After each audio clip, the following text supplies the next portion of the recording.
उम्र में एक एक शब्द मन में छप जाते हैं और जिंदगी भर वो दीप स्तंभ की तरह आलोक देते रहते हैं। तो सभ्यता विमर्श और हिंदी पिछला विषय भी था जो था, उसमें भी मुझे थोड़ा काफी समय लिया था, नवजागरण और हिंदी कविता। और इस बार तो ये इतना लंबा चौड़ा महासमुद्र है, महासागर है, किस लहर को पकड़े और एक डिबिया में, व्याख्यान की डिबिया में कितना जल आ पाएगा अंजुरी में, ये कहना मुश्किल है। तो मैंने अपने कवि मित्र आलोक वर्मा से कहा कि सभ्यता विमर्श पर डॉक्टर विजय बहादुर जी से मैंने बातचीत की। तो आलोक वर्मा जो पेशे से डॉक्टर हैं, कवि हैं, रायपुर के, तो उन्होंने कहा कि ये तो आलोचकों का विषय है, आप चिंता क्यों करते हैं, कवि तो जो है कविता में सभ्यता विमर्श करता है। मैंने कहा अरे इतना हल्के मत लीजिए। तो इस तरह से मैं लगातार इसमें सोचता रहा हूँ।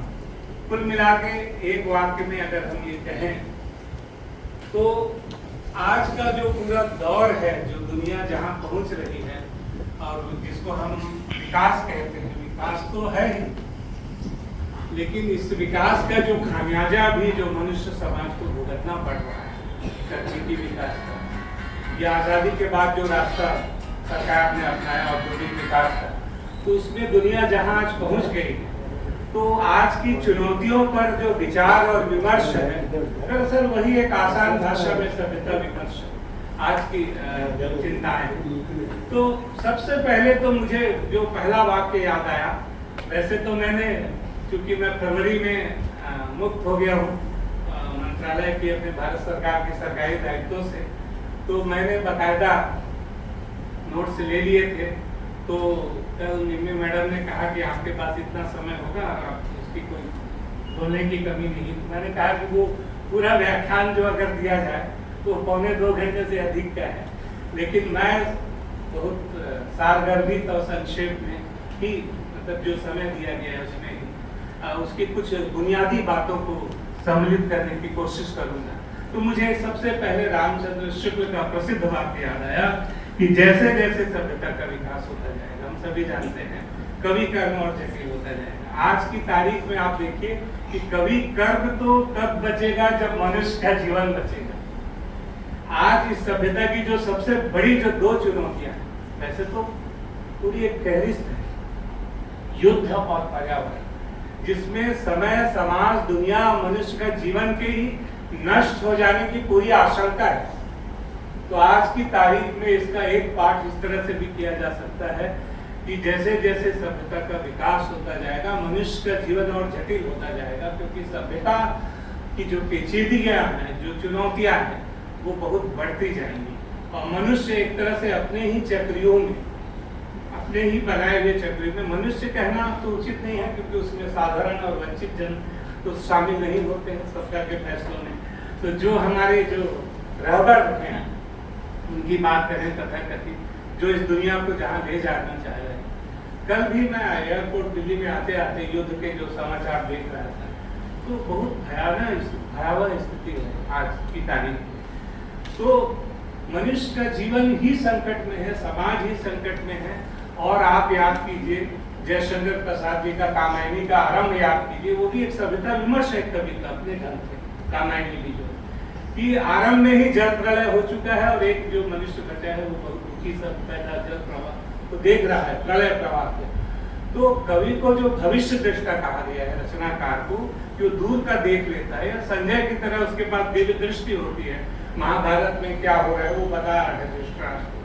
तो इस तरह से एक लेखक, एक रचनाकार अपनी आगामी चुनौतियों को देख लेता है। प्रेमचंद ने तो 1936 से पहले ही एक बात कह दी थी कि इस नई सभ्यता के केंद्र में धन, और आज वो धन कितना बलवती होकर आपके सारे निर्णयों को बदल रहा है, समय और समाज को बदल रहा है, राजनीति को बदल रहा है। और जिस राजनीति के नियामकों को हम चुनकर भेजते हैं, आप सभी जान रहे हैं, देख रहे हैं, कुछ अपवाद हो सकते हैं, बहुत कम, लेकिन उनके निर्णय भी किस तरह झुके रहते हैं। तो इस तरह से सभ्यता विमर्श जो है, ठीक है कि कामायनी एक पुनर्विचार में मुक्ति बोध जी ने सभ्यता समीक्षा की चर्चा की है, लेकिन सभ्यता विमर्श बहुत पहले से चला आ रहा है और जो आमंत्रण पत्र मुझे आप लोगों का मिला उसमें एक रास्ता सा, मतलब आप लोग क्या सोचते हैं इस विषय को लेके, जो अभी आपने पढ़ा भी यहाँ पे कि मनुष्य पर संकट है और मनुष्य को बचाना आज इस सभ्यता की सबसे बड़ी चुनौती है। तो सभ्यता विमर्श तो बहुत पहले से चला आ रहा है। गांधी जी का हिंद स्वराज तो पूरा का पूरा सभ्यता विमर्श ही काफी पहले, हर समय सभ्यता की चिंता और समाज की चुनौतियों से बचने की चिंता, उससे जूझने की चिंता साहित्य में बुद्धिजीवियों द्वारा की जाती है। लेकिन आप देखिए कि 1990 के बाद खासकर जो दो बड़ी घटनाएं घटी, एक तो सोवियत सत्ता का जो विघटन जो हुआ, उससे जो भारत में जो बहुत उम्मीद करते थे उसमें जो एक निराशा का माहौल आया एक काफी, और दूसरा जो बाबरी मस्जिद का जो विध्वंस की घटना घटी 92 में। इन दो घटनाओं और इसी के साथ साथ जो तकनीकी विकास का जैसे भूचाल सा आ गया सूचना प्रौद्योगिकी, इन तीन चीजों ने दुनिया को पिछले 35-40 सालों में लगभग बदल कर रख दिया। तो आप देखिए सांप्रदायिकता ने उसके बाद से बहुत तेजी से सिर उठाया और उसके बाद समाज में हताशा निराशा, यहाँ तक कि कवि लेखकों के सामने भी लंबे समय तक यह चुनौती रही, जैसे राष्ट्रीय काव्यधारा के कवियों के सामने आजादी के बाद कि आप क्या लिखें, तो कोई कोयला कवि तो हरे को हरिनाम, मतलब एक मजबूरी होती है, लेखक है तो लिखना है। तो एक रास्ता जो एक विकल्प जब समाप्त हो जाता है, तो आज की सभ्यता भी मुझे लगता है कि एक विकल्प के समाप्त हो जाने की स्थिति के सामने, बंद दरवाजे के सामने आकर खड़ी होगी। तो उसी के साथ आप देखिए कि सांप्रदायिकता बाबरी मस्जिद से अगर आप जोड़ के देखते हैं, तो दूसरा जो है कि एक विकल्पहीनता की स्थिति जो आई कि अब बस एक ध्रुवी संसार होने जा रहा है, और इसी के साथ ग्लोबल और आपका भूमंडलीकरण और सांस्कृतिक समाज तमाम, हम इन सब पे काफी चर्चा जो बातें कर चुके हैं। तो ये इसके साथ जो सूचना प्रौद्योगिकी का जो डेवलपमेंट है, अभी आर्टिफिशियल इंटेलिजेंस की बात की गई, निसंदेह इस तकनीकी विकास के बहुत सारे लाभ हैं, इससे किसी को इनकार नहीं है। अभी भी मैं आलोक धनवा की कविता सफेद रात मेरे पास संग्रह है, कौन उठ के बुक सेल्फ तक जाए फिर वो किताब को ढूंढे, कितना समय लग जाएगा। मैंने गूगल में ही क्रोम में सफेद रात टाइप करने से पूरी कविता आ गई। तो उसकी सुविधाओं से कतई इनकार नहीं है, लेकिन उसके जो दुष्परिणाम हो रहे हैं तो उससे हमें आंखें नहीं मूंदनी चाहिए। बुद्धिजीवियों के बारे में कहा जाता है कि वो बहुत, कोई भी विकास होता है तो बहुत विरोध करते हैं या हल्ला गुल्ला करते हैं काफी, लेकिन आप देखिए उस हल्ले गुल्ले का बाद में वही लोग जो स्वागत करते रहते हैं, बाद में उसको स्वीकार करते हैं। तो पिछले 35-40 सालों में दुनिया बहुत तेजी से बदली है। मोबाइल ने इस दुनिया को तेजी से बदल दिया है, कंप्यूटर क्रांति ने बदल दिया है, और अब तो हम आर्टिफिशियल इंटेलिजेंस से काम करते हैं। तो ये आपका है। और सभ्यता और संस्कृति पर तो इतनी बातें हुई हैं, और मैं यहाँ कोई छात्रोपयोगी संस्कृति सभ्यता को परिभाषित करने नहीं जा रहा हूँ, लेकिन कई बार कुछ चीजों की पुनरावृत्ति बहुत जरूरी होती है, क्योंकि संवाद जो है वो दूसरों से बात करने से पहले एकालाप भी है, हम अपने आप से भी बात करते हैं। जब से ये विषय मुझे मिला है तो मैं बीच बीच में सारी चीजों को देखता और सोचता रहा। तो संस्कृति के बहुत आरंभिक जब हम लोग छात्र हुआ करते थे, तो एक जैसे मुक्तिबोध की कविता को लेकर द्वंद्व रहता था, तो संस्कृति और सभ्यता को लेकर ये द्वंद्व रहता था। कुल मिला के, और अब ये स्थिति अभी भी कई वक्ताओं ने ये बात कही है कि संस्कृति जो है मोटे तौर से विचार है, हम जो अच्छा सोचते हैं, जो गुणात्मक हमारे है। भगवत शरणोपाध्याय का जो प्रसिद्ध निबंध आप लोगों ने जरूर पढ़ा होगा, पढ़ा ही है कि भारतीय संस्कृति में ग्राह्य और अग्राह्य। तो जो ग्राह्य है, जो उज्ज्वल पक्ष है भारतीय संस्कृति का, जो उज्ज्वल पक्ष है, और वो जो है हमारा जो है वो संस्कृति है, विचार है।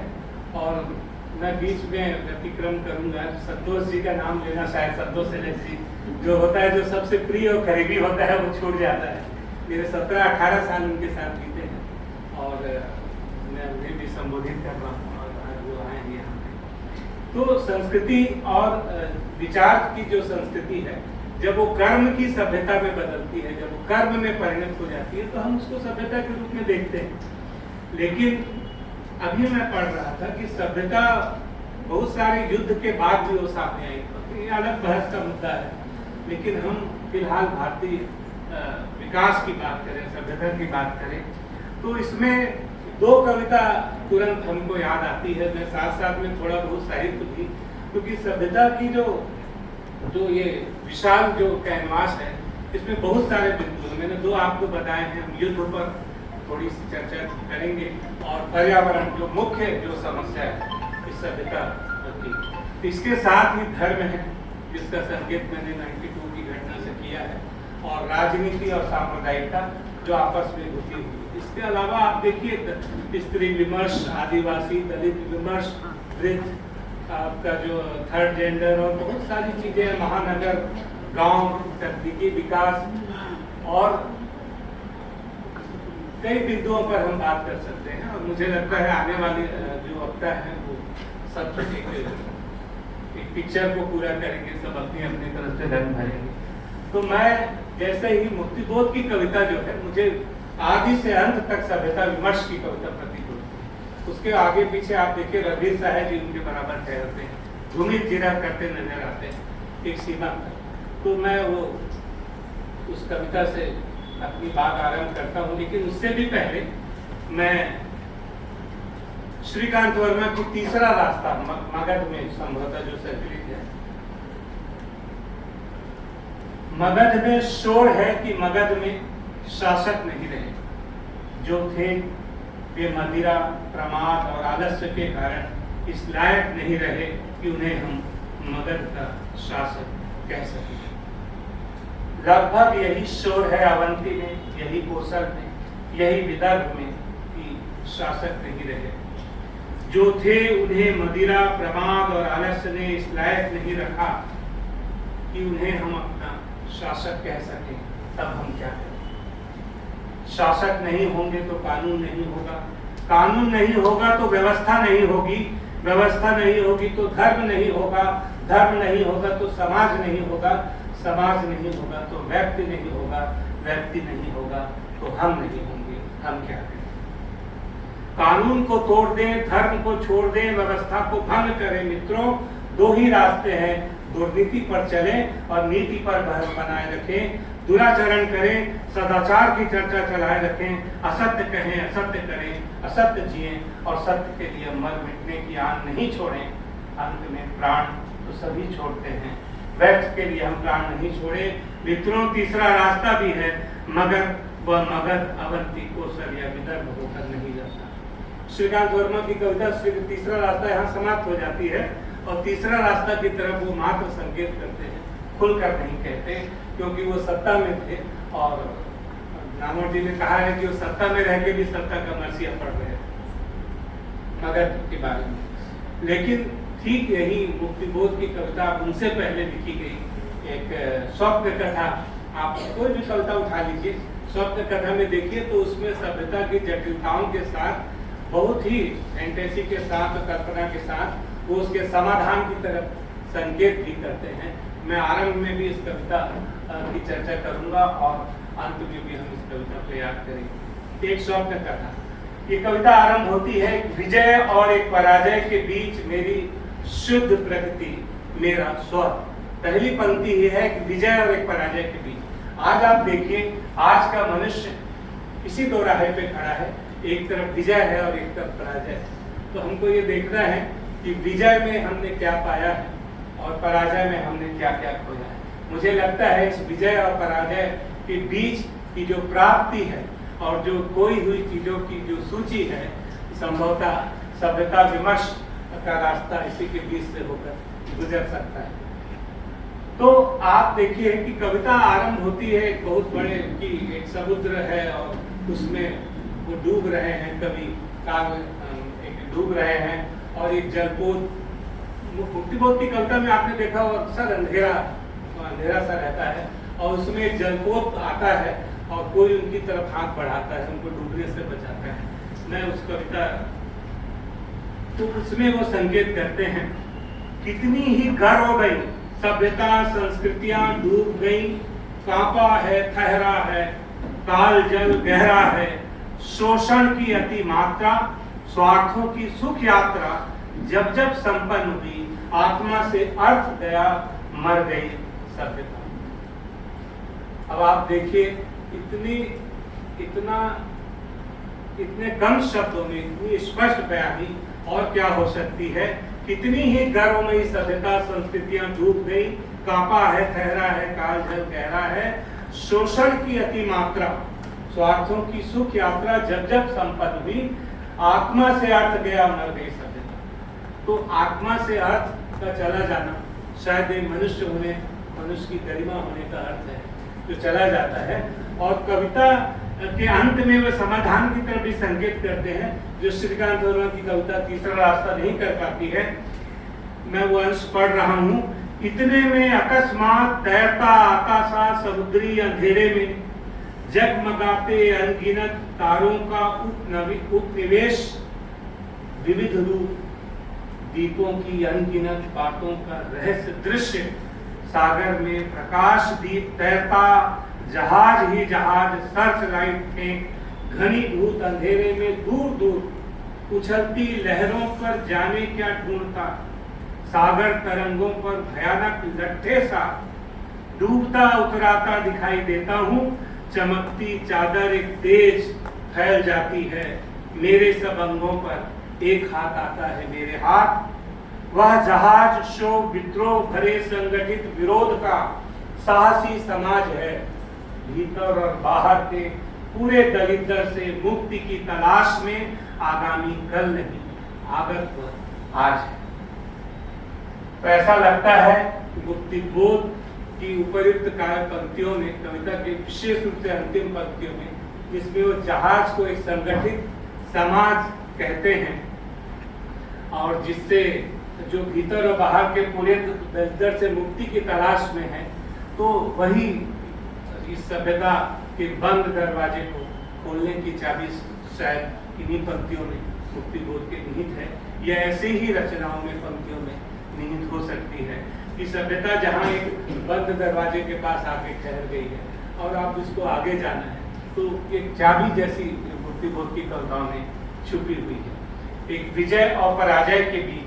तो हम विजय की बात तो जानते हैं, खूब करते हैं, तकनीकी विकास है और आज औद्योगिक विकास का जो रास्ता भारत सरकार ने जो अपनाया था आज़ादी के बाद, उसमें आप कृषि संस्कृति की जो अवहेलना हुई थी, तो उससे जो है एक एकांगी विकास जो हमारे यहाँ दिखाई देता है, और उस एकांगी विकास में कृषकों की हालत बहुत दयनीय होती चली गई है। किसानों की आत्महत्याएं हमारे सामने हैं, लगातार हैं। और आप देखिए औद्योगिक विकास के साथ भारत जैसा देश जो कृषि प्रधान देश रहा है, आज भी कृषक की स्थिति इतनी दयनीय है कि हर जो व्यापारी है या जो प्रोडक्ट बनाता है, उसे अपनी चीज की कीमत निर्धारित करने का अधिकार होता है कि वो अपनी चीजों को कितने में बेचे, लेकिन एक किसान जो है अपने उत्पाद का मूल्य खुद तय नहीं कर सकता है, उसकी कीमत कोई दूसरा तय करता है। इससे बड़ी विडंबना है कृषक की। समरसेट माम जब भारत आए थे तो उन्होंने बहुत दिलचस्प लिखा था कि आगरा का ताजमहल, त्रावणकोर के मंदिर, किसी ने मेरा ध्यान आकर्षित किया। भारत के कृषक ने इतना दुबला पतला कठोर श्रम करता है, पेट भर भोजन नहीं मिलता है उसे। तो ये जो विकास की विडंबना है, ये एक तरफ आपका शोषण की अति मात्रा है और स्वार्थों की सुख यात्रा है, तो और दूसरी तरफ कृषक हैं, उनकी आत्महत्या है। तो आप किसे विकास कहते हैं?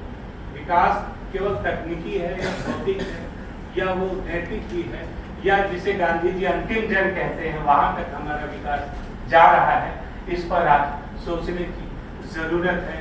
साथियों, ये बीज भाषण है और इसमें मैं कुछ मुद्दों की चर्चा करूंगा और मुझे लगता है आने वाले वक्त आगामी समय में उसको जरूर अपने ढंग से विकसित करेंगे। आत्मा से अर्थ जब चला जाता है तो मनुष्य एक तरह से नैतिक रूप से मर जाता है। आप देखिए रंग भूमि के उस चरित्र को याद कीजिए। सूरदास उपन्यास के आरंभ में ही वो दूर तक जान शायद चरित्र का नाम कुछ जान करके है, जान सेवक वो दूर तक दौड़ता जाता है कि कुछ भिक्षा मिलेगी उसको, तो सूरदास को, लेकिन जान सेवक फूटी कौड़ी भी नहीं देता। उसकी बेटी सोफिया को दया भी आ जाती है उस पर, लेकिन जब जान सेवक को पता चलता है कि सूरदास को उसी जमीन का मालिक है, छोटे से जमीन का, जहां उसे सिगरेट की फैक्ट्री लगानी है, तो उसे 5 रुपया देता है। 1924 का ये उपन्यास है और आज इस उपन्यास को 100 वर्ष होते आ रहे हैं, यानी रंगभूमि का एक तरह से ये जन्म शताब्दी वर्ष में हम खड़े हैं। तो 5 रुपए, अगर आप सोचिए 100 साल पहले 5 रुपए की कीमत कितनी होगी, तो सूरदास उसे लेने से इनकार कर देता है। तो जान सेवक कहते हैं कि धर्मार्थ समझ के ही रख लो। तो जान सेवक का जो सूरदास का जो जवाब है बहुत दिलचस्प है। सूरदास का क्या प्रेमचंद का जवाब है, नहीं साहब, इस धर्म में अब आपका स्वार्थ शामिल हो गया है, और धर्म में जब स्वार्थ सम्मिलित हो जाता है तो धर्म धर्म नहीं रह जाता। यानी कि आप देखिए भूमंडलीकरण, ग्लोबलाइजेशन और वसुधैव कुटुंबकम का जो अंतर है वो बड़े लेखकों ने 100 साल पहले ही स्पष्ट कर दिया, तब ग्लोबलाइजेशन नहीं आया। तो ये आप देखिए इस तरह से है। और इसी तरह से आप देखिए कि बहुत सारी जो पुरानी हमारी कहानियां हैं, चूंकि हिंदी साहित्य है तो इसमें कोई काल विभाजन समकालीन साहित्य नहीं किया गया है, तो ये जो अंतर है आत्मा से अर्थ का चला जाना, तो सूरदास जैसे चरित्रों ने आज भी अपनी आत्मा में अर्थ को बचाए रखा है। उसमें हम गांधी की छवि भी देख सकते हैं। तो अब सवाल ये है कि जो नई सभ्यता है इसके कई सारे सवाल हैं जिसकी तरफ मैंने संकेत किया, और ये अनसुलझे हैं, जिसमें युद्ध है, पर्यावरण है, धर्म, राजनीति और सांप्रदायिकता है, जिस पर मैं मुख्य रूप से केंद्रित हूँ, और उसके बाकी मुद्दे अगर उस पर समय मिलता है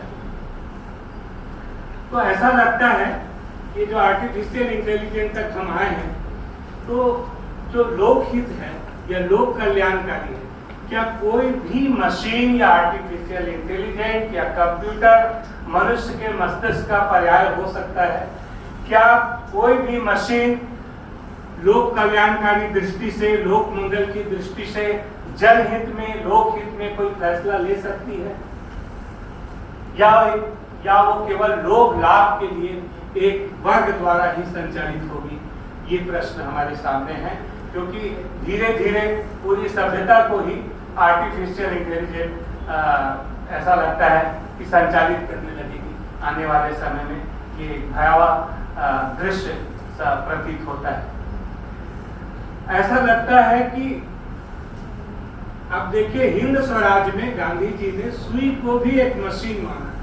सुई भी एक मशीन है, लेकिन वो आवश्यक है। और आज हम कितनी मशीनों से घिरे हुए हैं। तो ये मशीनें मनुष्य की सुविधा के लिए हैं, लेकिन मनुष्य का विकल्प वो नहीं हो सकती हैं, और जिस दिन भी वो विकल्प होंगी तो उसके दुष्परिणाम हमारे समाज को, हमारी सभ्यता को भुगतने पड़ेंगे। ऐसा लगता है ये सभ्यता जो गांधी जी ने हिंद स्वराज में जो संकेत दिए, जो मूल्य दिए, जो सूत्र दिए, उन सबको छोड़कर आप एक कल्पना कीजिए, एक कवि कल्पना कर सकते हैं कि पीछे जंगल में किसी वृक्ष के नीचे गांधी जी एक गठरी लिए बैठे हैं, हिंद स्वराज की एक प्रति लिए, और सभ्यता करनी काट कर आगे चली आई है, बहुत आगे चली आई है।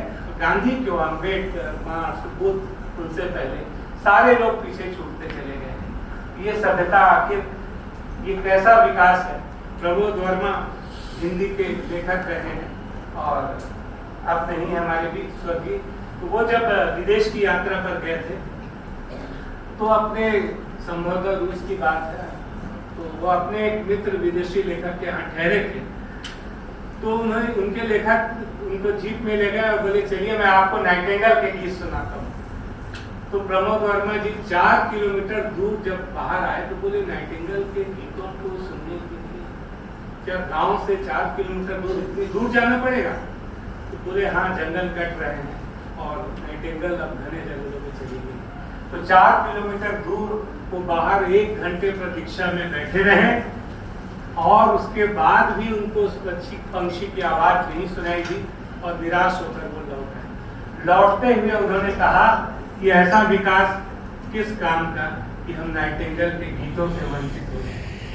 ये सवाल आज की तारीख में बहुत बड़ा सवाल है कि हम जो पा रहे हैं और जो खो रहे हैं, हमें इस पे विचार करना है। तो अब मैं आपके जो पहला जो प्रश्न है, जो युद्ध पर मतलब सभ्यता का जो सवाल है, हिंसा से हम देख रहे हैं कि पूरा संसार ही हिंसा से घिरा हुआ है। और युद्ध पर हिंदी में बहुत सी कृतियां लिखी गई हैं, कविताएं तो लिखी ही गई हैं काफी, लेकिन सवाल ये है, ये जो युद्ध है इसकी मतलब इसके पीछे जो मनोवृत्ति जो काम करती है, वो सब पर काबिज हो जाने की, एकमात्र विजय पा लेने की और की एक हिंसक महत्वाकांक्षा है। युद्ध जो है, युद्ध की जो इच्छा है, वो सब कुछ को जीत लेने की एक आकांक्षा से युद्ध की इच्छा जन्म लेती है। हम जिसको विश्व शांति, जहां से ये ग्लोबल विलेज, भूमंडलीकरण और विश्व गांव की अवधारणा आई है, ठीक है, आप लोग लीजिए, मुझे बस पानी चाहिए, ठीक है। तो आप देखिए, ये जो ग्लोबल विलेज की जो अवधारणा आई है, इसमें आप देखिए कि जो विश्व गुरु बना हुआ है हमारा जो देश, हम सभी जानते हैं, वही हथियार का उत्पादन कर रहा है। जो विश्व गुरु बनकर शांति की बात करता है और आपसी समझौते करवाता है, उसका प्रोडक्ट ही हथियार है। तो ये कैसी शांति की बातें हैं, और कथनी और करनी का जो पार्थक्य है यहाँ पे विचार का, कि आप एक तरफ दो देशों को युद्ध के लिए तनाव पैदा करते हैं, उसमें झगड़ा पैदा करते हैं ताकि आपका प्रोडक्ट बिके, और दूसरी तरफ आप सरदार बनकर, चौधरी बनकर समझौता कराने पहुंच जाते हैं। तो ये सच्चाई हम देख रहे हैं कि एक जो ध्रुवीय व्यवस्था होती जा रही है, इसमें हम देशों को पूरी तरह से मुक्त नहीं कर सकते हैं कि आप पूरी तरह से निर्दोष है और आपका कोई दोष नहीं है। लेकिन जो वैश्विक अशांति के पीछे मुझे लगता है एक बड़ा कारण ये भी है, और परमाणु युद्ध का मतलब है कि जिस दिन ये युद्ध अगर छिड़ता है तो फिर दुनिया का अंत ही है, परमाणु युद्ध। दूसरी बात यह है कि आप देखिए, पुराने समय में जो युद्ध होता था तो उसके युद्ध के एक नियम होते थे, युद्ध के एक नियम होते थे। महाभारत में आप देखिए, संभवतः महाभारत का प्रसंग है, एक छोटी सी चिड़िया होती है जिसको हम परमुटकी छत्तीसगढ़ में बोलते हैं, जो मिट्टी के ढेरों के बीच में घोंसला बनाती है, जमीन में, पेड़ पौधों में नहीं बनाती है। तो वो जहाँ महाभारत का कुरुक्षेत्र के मैदान में युद्ध जब छिड़ता है, तो चिड़िया जो है हाथी के पैरों में दबने के लिए उसकी जान को खतरा हो जाता है, तो ईश्वर से प्रार्थना करती है, तो हाथी के गले से जो घंटी है वो टूट कर गिरता है और उसमें वो सुरक्षित उस घंटी के नीचे चिड़िया बची रह जाती है। आज हमारी सुरक्षा के लिए इस युद्ध में कोई घंटी, कोई सुरक्षा कवच टूट कर गिरने वाला नहीं है। युद्ध के पहले नियम होते थे, और जहाँ तक मुझे ख्याल आ रहा है, तमिल रामायण के रचयिता कवि कंबन जो है, उनका जो है एक जगह उन्होंने कहीं कहा है कि युद्ध में थके हुए और पस्त रावण से राम ने कहा कि आज आप थके हुए हैं, राम ने कहा कि आज आप जा सकते हैं और कल आप युद्ध में लौट सकते हैं।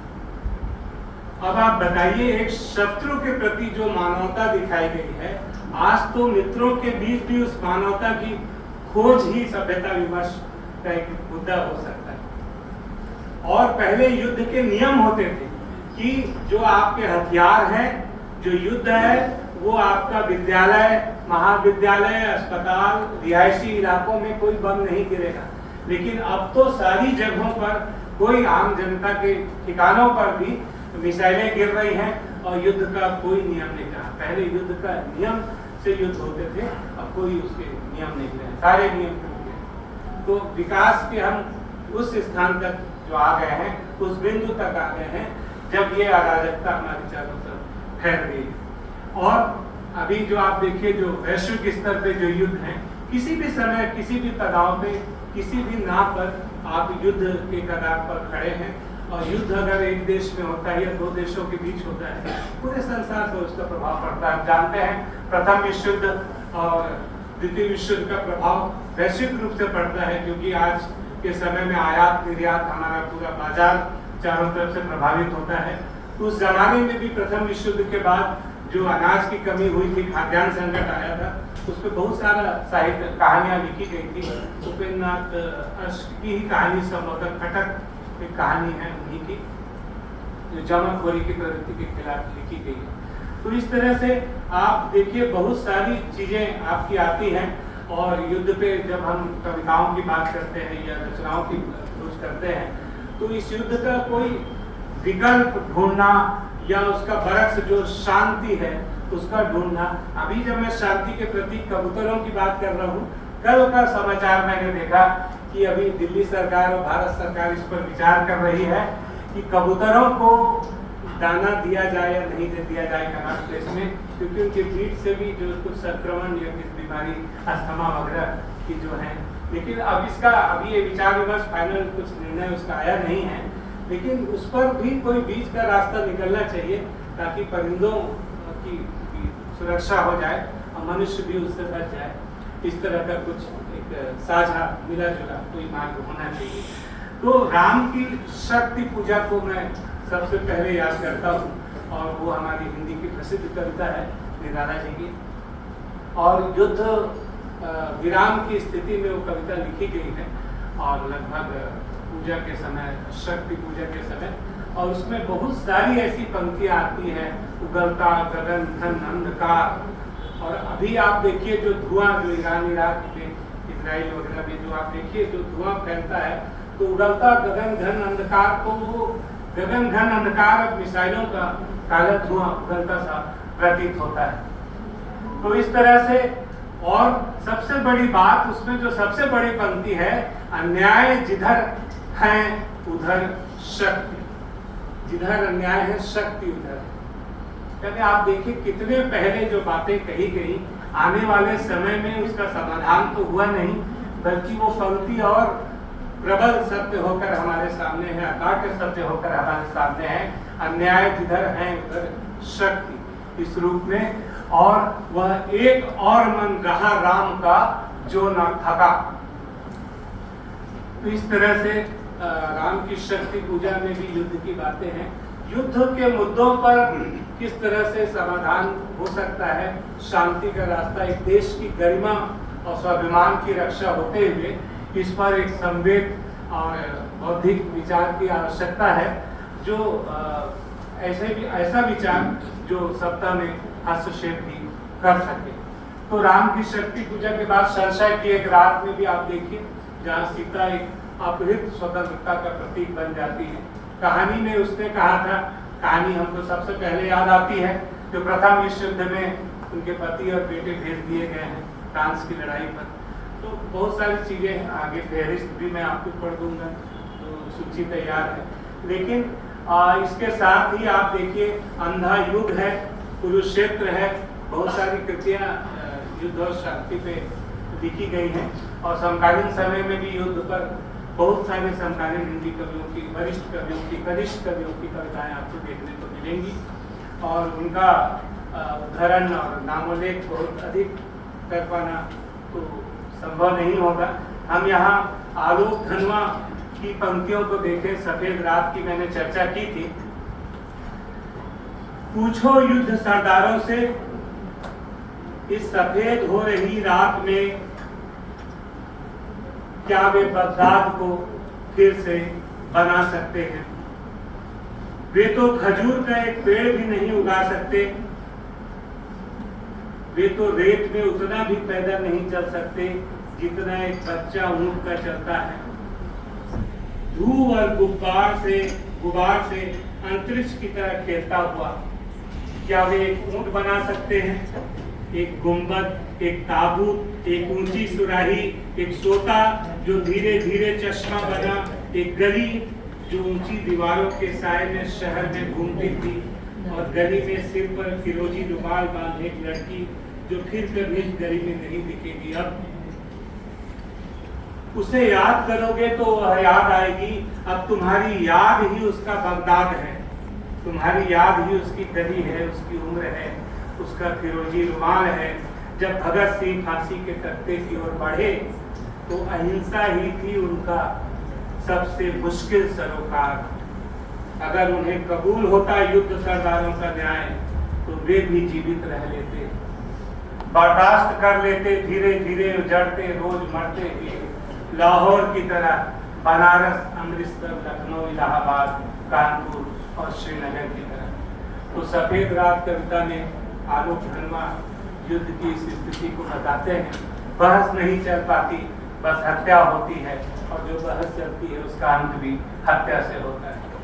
तो ये जो समय है युद्ध का, ये इससे अगर दुनिया बची तभी बाकी विमर्श हम मनुष्यों का और दूसरी समस्याओं पे हम कर पाएंगे, चाहे धर्म हो, चाहे सामुदायिकता हो, चाहे राजनीति हो। और कहानियों पर अगर कथा साहित्य पर हम उसकी सूची पर एक नजर डालें तो मैंने उसने कहा था कि चर्चा की प्रथम विश्व युद्ध की पृष्ठभूमि में जो है गुलेरी जी की कहानी है। और उसके बाद आप देखिए शरणागत जयशंकर प्रसाद, दुनिया का सबसे अनमोल रतन युद्ध पर तो नहीं है लेकिन आजादी की भावना से उत्प्रोत है। गरिमा श्रीवास्तव का एक लेख है युद्ध पर लिखी कहानियों पर, आपको देखने को मिलता है। उसमें कई कहानियों के नाम आते हैं। काल कोठरी, नादिर शाही, एक भीषण स्मृति, रेनापेरर की पृष्ठभूमि पर पांडे बेचिल शर्मा उग्र की कहानी है। और सुदर्शन की कहानी ऐसा भी हुआ था, जालियांवाला बाग हत्याकांड पर है। सफेद कौवा, मुखबिर, आचार्य चतुर्सेन शास्त्री, भारतीय औपनिवेशीकरण पर है। जयदेव कुमार की कहानी स्पर्धा को हम याद कर सकते हैं, भारतीय क्रांति की पृष्ठभूमि पर। और विश्वम्भर दास शर्मा कौशिक ने द्वितीय विश्व युद्ध की पृष्ठभूमि पर अनेक कहानियां लिखी हैं। पेरिस की नर्तकी, प्रतिशोधोन्माद, प्रतिहिंसा आदि। पेरिस की नर्तकी एक एंड्री जो नर्तकी है उसकी कहानी है, जो फ्रांस की जनता को अपनी नृत्य कला से व्यक्तित्व से प्रभावित कर युद्ध से विमुख करने का प्रयास करती है। लेकिन कुछ लोग उसे एक जर्मन अधिकारी के घर से निकलते देख लेते हैं, उसे अपने शिविर में लाके आत्महत्या करने को बाध्य कर देते हैं। तो ये एक स्त्री द्वारा युद्ध के लिए अपने प्राणों का उत्सर्ग करने की कहानी है पेरिस की नर्तकी, विश्वम्भर दास शर्मा कौशिक की। खटक, जिसकी चर्चा मैंने की, उपेंद्र नाथ दत्त 1942 में, जो द्वितीय विश्व युद्ध के बाद बाजार में अनाज की कमी है उसकी कालाबाजारी पर आधारित कहानी है। इस कहानी में जमाखोरी के प्रवृत्ति के खिलाफ जो है शिव प्रसाद एक बुद्धिजीवी है और वो जमाखोरी के खिलाफ समाज में चेतना फैलाता है और भाषण देता है जनसभाओं में। किंतु उनकी पत्नी खुद घर में अनाज की जमाखोरी करती है, जिसका विरोध वो नहीं कर पाता है। राम प्रसाद घिंडियाल पहाड़ी की कहानी है। यशपाल का रोटी का बोल है। महादान है, बंगाल के अकाल पर। और आगे की कई कहानियां हैं जिसमें सैनिक जीवन की पृष्ठभूमि पर हीरीबोन की बतखें, मेजर चौधरी की वापसी, जयदोल नगा पर्वत की एक घटना। भैरव प्रसाद गुप्त की कहानी है। कोड़ों की बौछार में स्मारक, बिगड़े हुए दिमाग, ये ब्रिटिश सरकार के दमन पर है। मंटो की भारत विभाजन की त्रासदी पे है। गरिमा जी ने बहुत सारी सांप्रदायिकता विभाजन की कहानियों को भी युद्ध की कहानी में रखा है, लेकिन थोड़ा सा हमारी असहमति हो सकती है कि युद्ध और विभाजन और सांप्रदायिकता ये अलग चीजें हैं। ठीक है कि हिंसा तो सबके केंद्र में है, किंतु युद्ध एक अलग स्थिति है और विभाजन और सांप्रदायिकता ये अलग चीजें हैं। फिर भी उन कहानियों को देखें तो ठंडा गोश्त, नंगी आवाजें, रोबर्ट टेक्सी, कोल्डो, मंटो की कहानियां हैं। आगे चलकर कृष्ण सोक्ति की चर्चित कहानी सिक्का बदल गया, भीष्म शाहनी अमृतसर आ गया है, सरहद के इस पार अर्धांगिनी शरेश मटियानी, सरहद के इस पार नासिरा शर्मा, और कारगिल युद्ध की पृष्ठभूमि पर जो समकालीन हिंदी कहानी में देखने को मिलती है, अल्पना मिश्र की छावनी में बेघर। इस तरह से उपन्यास कम दिखते हैं, लेकिन धूप छाई रंग गिरीश अस्थाना, जगदीश चंद्र का आधा पुल, टुंडा लाट की वापसी, मंगल भवन विवेकी राय का 1962 चीन आक्रमण और 1965 भारत पाक युद्ध को आधार बनाकर लिखा गया है। और बहुत समकालीन साहित्य में मैं बोरिशा इल्ला महुआ माझी 71 में बांग्लादेश में मुक्ति सेनाओं के दमन पर केंद्रित उपन्यास लिखा है। इस तरह से कई चीजें लिखी गई हैं। और इस तरह हिंदी साहित्य में, हिंदी कहानियों उपन्यासों में इतिहास के इस अति संवेदनशील मुद्दे पर, युद्ध पर, सांप्रदायिकता पर, दंगों पर, विभाजन पर, हिंसा पर लगातार आपको महत्वपूर्ण कृतियां देखने को मिलती हैं। कविता में भी, कहानी में भी, कथा साहित्य में भी। जिन लाहौर नहीं दिखा, असगर वजाहत का नाटक, अन्य विधाओं में भी आप देख सकते हैं। स्पीच और भाषण में तो हम देख ही सकते हैं उनको। तो ये है एक मुद्दा युद्ध का। और आप घड़ी की तरफ देख रहे हैं, मुझे याद आ रहा है कि नवजागरण में मैं जब आया था तो संभवतः ये घड़ी अर्चिता जी बताएगी सामने लगी थी। मैं प्रणीता जी से पूछ रहा था, ये घड़ी उधर लगी हुई थी, ये चाहे वो हो या दूसरी हो। तो अभी मुझे ये सुविधा नहीं है कि मैं देखता चलूं, लेकिन मैं देख रहा हूँ कि केवल एक मुद्दे पर हम इतनी दूर आ गए, मतलब समय की दृष्टि से। और अभी हमारा दूसरा मुद्दा, इसलिए मैंने कहा मैं युद्ध और पर्यावरण पर मूल रूप से केंद्रित करूंगा। युद्ध पर संक्षेप में हमने बातें की, और अब पर्यावरण पर मैं आऊँगा, जो मेरा प्रिय विषय भी है और साहित्य में भी, आरंभ से लेखन में भी पर्यावरण पर। उसके बाद थोड़ी सी बातचीत धर्म, राजनीति और सामुदायिकता, तीनों गुथे हुए हैं। और अन्य मुद्दों का बस नामोल्लेख हो पाएगा मुझे लगता है। और कोई घंटी होगी तो प्रणीता जी से मैं कहूँगा कि वो घंटी बजा दें, जहाँ पे समय पूरा हो जाए। तो पर्यावरण पर आप देखिए, जो प्रकृति है, मनुष्य की जो कृति है, उससे पहले ही एक कुदरत की प्रकृति है जो हमारे चारों तरफ है। हम इसके बिना सांस नहीं ले सकते। क्षितिज जल पावक गगन समीरा, आप देखिए धरती, आकाश, हवा, पानी, है ना, और अग्नि, ये जो 5 तत्व हैं, इन 5 तत्वों से ही बात करें तो अग्नि जो है, जो हमारे वेद कहते हैं कि जो आगे को लिए चलती है, वो अग्नि।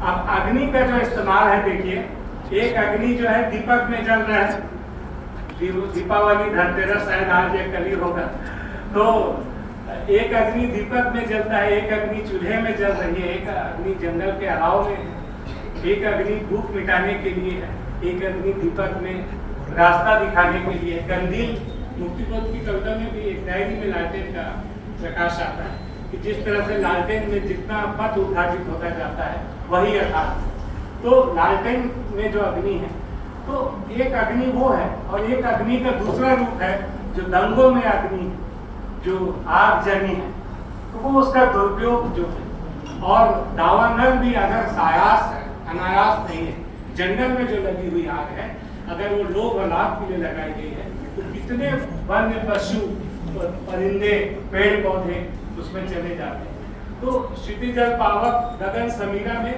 आप देखिए, अग्नि जो है, पावक जो है, उसके दोनों इस्तेमाल हो सकते हैं।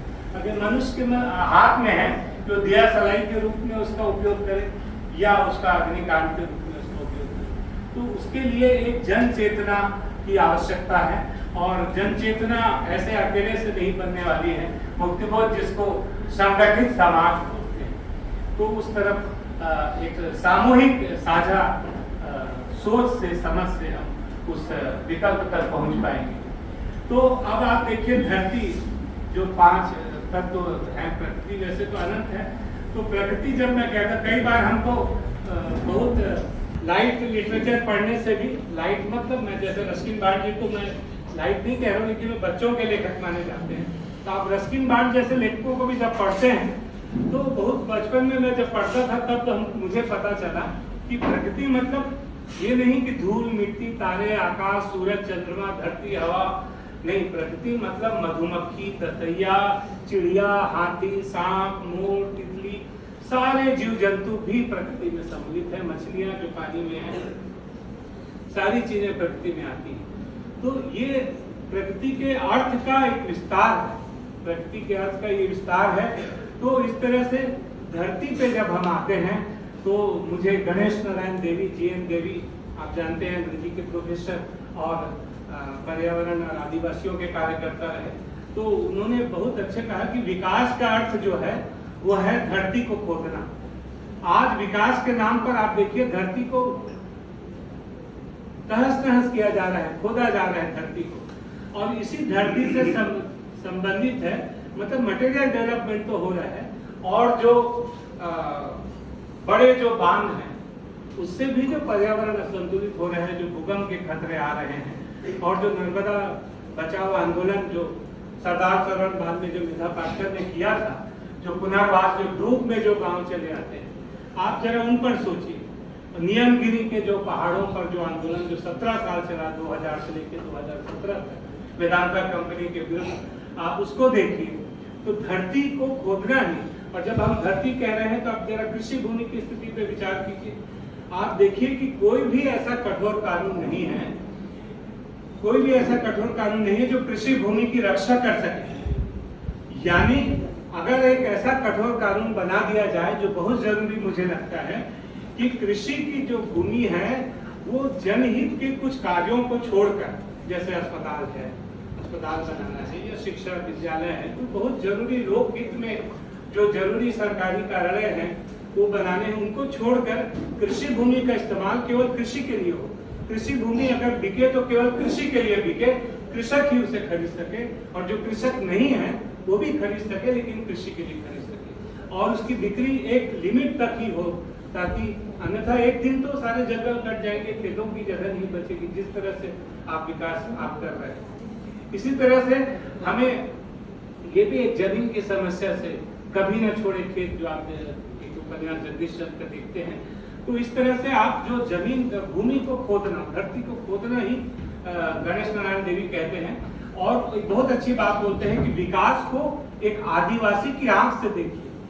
आप यहाँ मंच पर बैठकर टेक्निकल डेवलपमेंट की बात करेंगे, और एक जो अंतिम जन है, जिसको गांधी जी अंतिम जन, वो उस विकास को कैसे देख रहा है। मुझे यहाँ तक आते आते सूख जाती हैं सभी नदियां, मुझे मालूम है पानी कहाँ ठहरा हुआ होगा। तो क्या उस अंतिम जन तक वो पानी बहकर जा रहा है? क्या उसकी प्यास उससे बुझ पा रही है? विकास का अर्थ उस अंतिम जन को तय करना है। वो हम जैसे खाते पीते मध्यवर्ग के लोग शायद उस विकास को उस रूप में परिभाषित नहीं कर पाएंगे। तो एक तो हुआ ये धरती। दूसरी, आप हवा की बात करें तो अपनी कविता को उद्धृत करना उचित तो नहीं होता है, लेकिन जब मैं इसको लिख रहा था तो मुझे अपनी 30 साल पहले लिखी कविता याद आई, नागरिक लता। किस ऋतु का फूल सूंघूं, किस हवा में सांस लूं, किस सोते का जल पीऊं, किस डाली का सेब खाऊं, पर्यावरण वैज्ञानिकों की बच जाऊं, किस नगर में रहने जाऊं कि अकाल ना मारा जाऊं, किस कोख से जन्म लूं कि हिंदू न मुस्लिम कहलाऊं, समाज शास्त्रियों की बच जाऊं, किस बात पर समर्थन किस पर विरोध जताऊं, 2 लाइन में भूल गया। और उसके बाद है हे राजन की बच जाऊं, और गेंदे के नाजुक पौधे सा कब तक प्राण बचाऊं, किस मिट्टी में उगू की नाग फरी बन जाऊं, प्यारे दोस्तों की बच जाऊं। अब 30 साल पहले की एक कविता अगर आज में लिखता तो इसकी नागरिक व्यथा की जगह संभवतः इसका शीर्षक सभ्यता व्यथा के रूप में दिया जाता। यानी कि तब की हवा, और अभी मैं दिल्ली से चला, सुबह हम बात कर रहे थे कमलेश जी से, देखिए यहाँ हवा कितनी ताजी लग रही है। मुझे पिछली बार भी जब मैं नवजागरण में आया था, एक नवजागरण के विषय पर बोलने के लिए, तो आपके केरल की जितनी बार भी आया हूँ परिवार के साथ घूमने भी, त्रिशूल, तो बहुत ताजी हवा, बल्कि उसमें जो लौंग इलायची की गंध भी मुझे आ रही थी उसमें, और इतनी हल्की लग रही थी। अब दिल्ली में आप आएंगे तो आपको सांस लेने में एक भारीपन सा महसूस होगा। अगर आप तुरंत केरल से जा रहे हैं तो आपको अंतर पता चलेगा। मेरे घर तो पीपल के पास 2 पीपल के पेड़ हैं, तो जिसके बारे में कहा जाता है कि 24 घंटे ऑक्सीजन देने वाला पेड़ है। तो लेकिन वो एक नजर का धोखा है थोड़ी देर के लिए। कुल मिलाकर पूरी आबो हवा अगर विषाक्त है तो आप उसमें, तो ये हवा जो है, आज पराली को जो दोष दे रहे हैं किसान को, कितनी आसानी से हम अपना दोष किसानों के ऊपर मर देते हैं कि पराली जलाने के कारण ये प्रदूषण है। आप पराली जलाने को स्ट्रिक्टली रोक कर देखिए, प्रदूषण जो का त्यों रहेगा, क्योंकि प्रदूषण के कारण तो उद्योग है। प्लास्टिक को आप बंद नहीं कर पा रहे और आप कह रहे हैं पराली पे दोष देके आप पूरा मतलब जाड़ों का महीना, प्रदूषण का महीना आप निकाल देते हैं और किसान के ऊपर जो ठीक से प्रतिरोध भी नहीं कर पाता है और जो किसान नहीं पढ़ा लिखा है वो जान भी नहीं पाता कि उसके ऊपर से क्या कलंक लगाया जा रहा है और आप प्रदूषण करते हो। दिल्ली की बात कीजिए तो ये जो उद्योग है और ये जो आप देखिए, देवी प्रसाद मिश्र ने उनका एक व्याख्यान आलोचना में छपा भी है। तो वो जब रायपुर जश्न के कार्यक्रम में गए थे, हिंदी के हमारे साथी कवि हैं बहुत अच्छे, तो वो जो जश्न के कार्यक्रम में गए थे तो लौट रहे थे, तो अभी छत्तीसगढ़ से जो ट्रेन दिल्ली आती है, एक समय था जब गुड्स ट्रेन को रोक दिया जाता था और पैसेंजर ट्रेन जो मुसाफिरों की ट्रेन है वो पहले निकलती थी। अब जो है आपके जो गुड्स ट्रेन है, सामान मालगाड़ी है, वो पहले चली जाती है क्योंकि उसमें अडानी का सब सामान जा रहा है और जो सुपर फास्ट ट्रेनें भी राजधानी तक रुक जाती है। ये स्थिति आती, इस बात का उन्होंने जिक्र किया। मैं तो भुक्तभोगी हूँ क्योंकि मैं पिछले 30 सालों से छत्तीसगढ़ से बाहर हूँ, रायपुर छत्तीसगढ़ का हूँ और 30 सालों से अपनी केंद्र सरकार की नौकरी के चलते, लेकिन हर दूसरे महीने तीसरे महीने मैं छत्तीसगढ़ जाता रहा। जब तक माँ थी तो हर महीने जाता था और अभी मैं 2 महीने 3 महीने में जाता हूँ। तो इसी में देखिए बहुत सारी बातें हैं। आलोक धर्मा की बड़ी प्यारी छोटी सी कविता है, मेरे बड़े प्रिय कवि हैं, कि हर भले आदमी की एक रेल होती है जो माँ की तरफ जाती है, सीटी बजाती हुई धुआं उड़ाती है। तो आप देखिए यहाँ पे माँ एक प्रतीक में बदलती है, माँ मनुष्यता के प्रतीक में बदलती है। माँ सिर्फ एक व्यक्तिगत माँ नहीं रहती, गोरकी की माँ में बदल जाती है। आप एक हिंदी फिल्म का प्रसिद्ध डायलॉग याद कीजिए जो आप सब जानते हैं, बहुत लोकप्रिय हुआ कि तुम्हारे पास क्या है तो मेरे पास माँ। मतलब माँ जो है एक प्रतीक है, माँ सिर्फ माँ नहीं है, तो ये बहुत बड़ी संपदा है, एक मनुष्यता की प्रतीक है। कविता को मनुष्यता की मातृभाषा कहा गया है। तो ये जो आबो हवा है, ये जो जलवायु है, इसका जो ये विषाक्त हुआ है, इसमें जो औद्योगिक जो धुएं हुआ, तो मैं कह रहा था रायपुर में एक रायखड़ा नाम की जगह है, वहां पे मेरी भांजी की पोस्टिंग हुई थी, तो वो देखने गई थी कि वहां ज्वाइन करूं कि ना करूं। तो जब हम वहां गए, हमारे रायपुर का वो गांव मतलब मुश्किल से 45 किलोमीटर दूर है, तो वो रायखड़ा नाम के गांव को आप देख नहीं सकते, उसकी फोटो मेरे मोबाइल में थी। तो एक बहुत बड़ा जो है मतलब एक चिमनी है बहुत विशाल, उससे धुआं निकल रहा है 24 घंटे और वो पूरा गांव जो है ऐसा लगेगा कि जैसे अभी बारिश होने वाली है, लेकिन वो मेघ नहीं है, वो बादल नहीं है, वो पूरा धुआं है। जानबूझ के दूरस्थ गांव को चुना गया है और अब तो खबरों को ना छापने का पैसा दिया जाता है, सच्चाइयों को छुपाने का पैसा दिया जाता है। रघुवीर साहब ने लिखा है कि अखबार मत देखो, लोगों के चेहरे देखो, खबरें वहां हैं। तो खबरें जो हैं अगर आपको देखना है तो अपनी मिट्टी धरती में जाइए, जन समाज में घूमिए, तो डंडियों से जाइए, राजपथ को छोड़ के जाइए, आपको खबरें मिलेंगी। क्योंकि खबरें अब छप नहीं रही हैं, उनको आपको खोज करनी पड़ेगी सही खबरें, क्या आपको दिखाया जा रहा है, क्या आपको पढ़ाया जा रहा है। ये जो हमारी आबो हवा हो गई है, पहले तो कोई छौंक रहा है, कोई बघार रहा है, तो हम घर में बोले सांस नहीं ले पा रहे हैं, कौन छौंक बघार रहा है, लेकिन वो बहुत आसान जिंदगी थी। लेकिन अब जो सांसों में आने वाले समय में जैसे चीन की स्थिति आने लगी है कि हम ऑक्सीजन लगा के घूमें और ऑक्सीजन भी बेचने लगे, कि क्या मतलब आश्चर्य की बात है कि हमको अपनी सांसें भी खरीदनी पड़े। क्योंकि आप देखिए अब हवा के साथ साथ मैं पानी पे भी आ रहा हूँ कि पानी आज से 30 साल पहले तक आप देखिए कहीं भी आप किसी भी स्टेशन में कोई सा भी पानी आप पी लेते थे, जो भी पीने के लिए, बिना उस पर शंका किए थे। लेकिन आज की तारीख में जल भी, पानी भी एक उद्योग में बदल दिया गया है। यानी जो वर्ल्ड बैंक के जो आए थे CEO, उन्होंने कहा था कि धरती पर मैं इस देश में पानी को भी बेच कर बताऊंगा। लगभग 40 साल पहले, और आज उन्होंने लगातार विज्ञापन से लोगों की मानसिकता को इतना डरा दिया है। कल भी मैंने निमी जी के मिस्टर आए थे, तो मैंने उनसे कहा कि वो बिस्लरी वाटर हमने वहां से खरीद लिया था, तो वो डर हम सबके मन में बैठ गया है कि अब कोई भी पानी नहीं पी सकते। तो पानी को भी, जिस पानी को हम बेरोक टोक नदी में, अब नदी का जल इतना प्रदूषित है कि हम उसे झुक कर चुल्लू में, हम बचपन में, कॉलेज में, हाई स्कूल में पिकनिक पे जाते थे तो झरनों का पानी पी लेते थे। तो अब ये स्थिति नहीं रही। तो जल भी एक उद्योग में बदल गया, यानी जो चीज इस धरती ने, प्रकृति ने मुफ्त में मनुष्य समाज को जीने के लिए दिया था, आज वो पानी भी उद्योग में बन गया।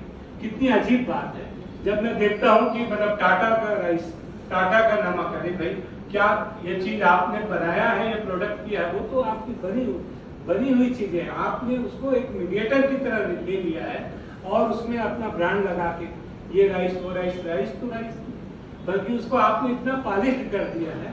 नागकेसर एक धान होता है जो केरला की तरह से एक लाल चावल होता है, जो केरला राइस की तरह से, तो छत्तीसगढ़ में नागकेसर वो धान होता है।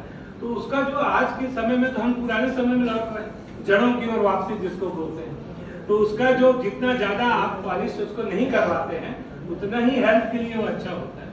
तो पानी में, मैं कलकत्ता में था, तो जो जल के, जो पानी के जो वैज्ञानिक थे, वो बोलते थे, मैडम कितने मिनट और बोल दिए, तो जी हो गया, तो फिर बस मैं समेटता हूँ।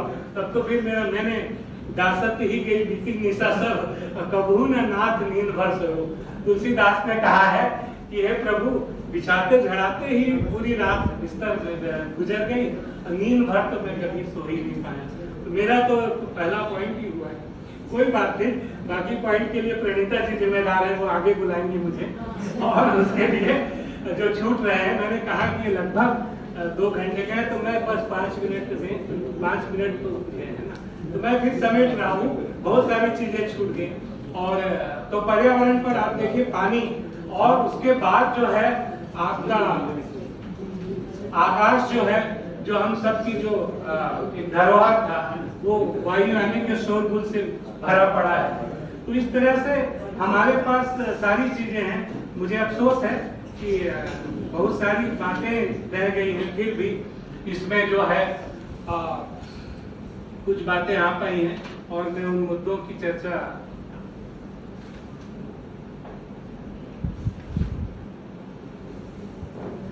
सांप्रदायिकता, धर्म, राजनीति और सांप्रदायिकता।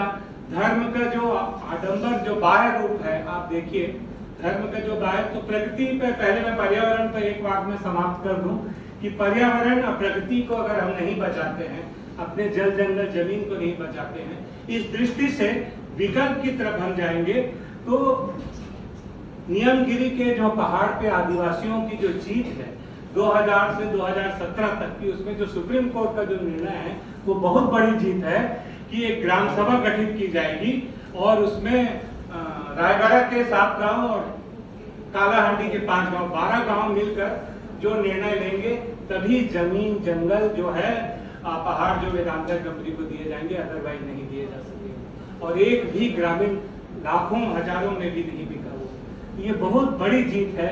इसी तरह के छोटे छोटे जन आंदोलनों से, छोटे बड़े जन आंदोलनों से हमारे सभ्यता विमर्श के कुछ मुद्दे सुलझ पाएंगे।